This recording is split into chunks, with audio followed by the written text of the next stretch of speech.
Welcome to TradersArmy.com, defending your right to build wealth and preserve capital for generations to come.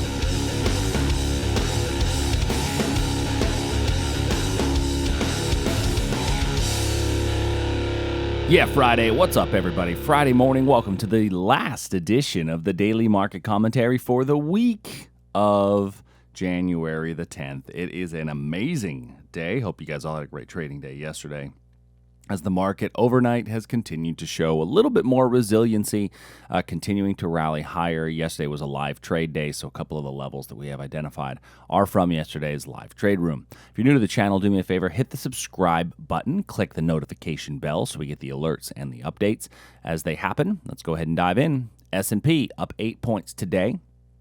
We're looking yesterday at a potential for a reversal area if we got a bit of a pullback. And so the best area that I found was probably this area down here, but it's not a super clean level. So we put it as a candle-to-candle reversal area if price comes back down. But other than that, that's really the only good quality reversal level. We did get this little area yesterday, kind of after the market closed, where we had this little sideways price action before a move up. But I don't know that I'm willing to lean on that level just because of the time of day that it was formed. It's right there at market close, which is slightly lower probability. So I don't like it quite as much. But it is a pretty clean area. So if you want to give that one a try, you may get a little run off of that zone. The Nasdaq yesterday, we talked about a breakout. Trade, and we did get a little bit of a breakout trade off of this level right in here. Price has rallied up from there, got about a 50-point move off that breakout. So if you were able to catch that breakout, you got a nice little run off of that level. We got a little pullback in the middle of the day, though, that maybe has set up for, if I go to a 15-minute chart, a little opportunity. So this is similar to the level that I just looked at in the S&P. But if I trade down to here on the 15-minute, we might get a little reversal here. Now, that also gives us a little bit of whole round number support as well inside of the Nasdaq. Looking over at crude oil. So crude yesterday, we had a little breakdown in crude. That breakdown, we got a nice little run, and then it kind of popped back up, and then it kind of just did a whole lot of nothing. So that was kind of a break even on the breakdown, unless you took some profits off when it got down to this region here, because we did get the breakdown that we were looking for.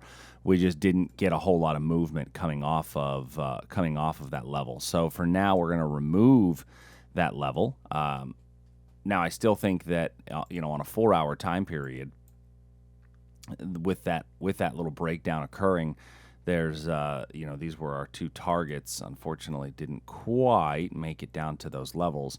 So I'm going to remove those lines. And now I'm looking for, where's my next demand area? Well, I don't have a really clean demand area for quite a while. So I think that the next move, the next more logical move, is still for price to come down. So keep an eye on another breakdown opportunity today out of this level. We do still have some reversals up above us. Gold, after our breakout trade in gold, we've seen that gold is kind of still moving a little bit. Now, I do have a bit of a triangle pattern. It's formed in the overnights in gold. As we can see that it's kind of pinching here just a bit. So I'm going to keep an eye very closely on this one to see if we get a little bit of a breakout. And if we do, where does it run to? I've got a demand area down here for potential reversal, as well as a supply area up above us. After yesterday's little breakdown that we got from our live trade room. Next, in the bonds, so in our ZN trade, ZN to me, though we are, when I look at my 4-hour, I have a lower swing low, and then if this becomes a pivot, I'll have an official lower swing high. Interestingly enough, is that this is forming a basing pattern where I wouldn't be surprised to see price pop up above here and rally up into this region. So keep an eye on that one for today as a potential level. This is a clean area right here. Both of these levels here are fairly clean kind of pivot areas, so we can keep an eye on those as well if price does indeed start to head down. In the Aussie, we had looked at a breakout short in the Aussie. The market has given us 1, 2, we got 3 touches, and then it stayed above that level the rest of the day. So no entry into this as of yet, but I think that that breakout is still very valid. Although we appear to be forming a bit of a base, and you know what we formed here in price reminds me a lot of this right here.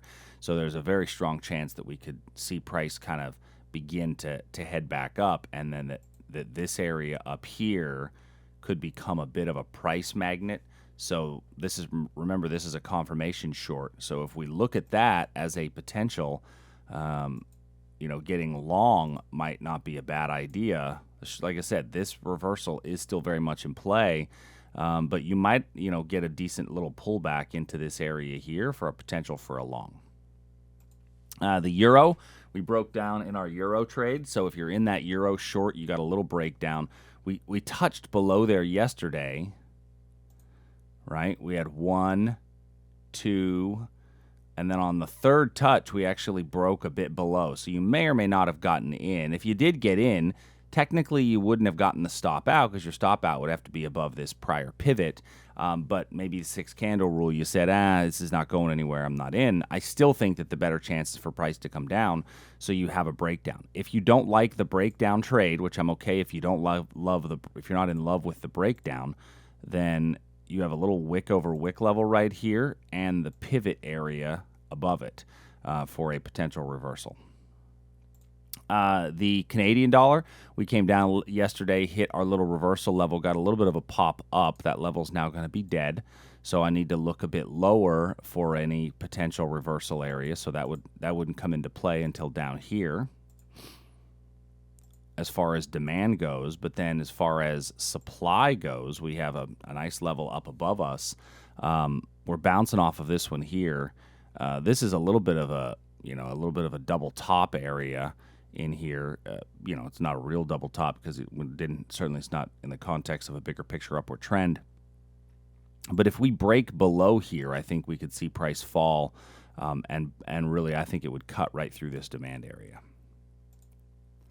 And then Great British Pound, Japanese Yen. So looking at the pound, we do have a pound level of supply up above us. We're kind of basing in front of it, so be aware of that. You know, that's our kiss of death, if you will. And then the Japanese yen, we have a couple of areas where we could see a potential reversal, but we're basing in front of the level. So the basing in front of the level makes the level invalid. I don't like the basing in front of the zone. So in this case, I need to remove that level and pull it off of the charts.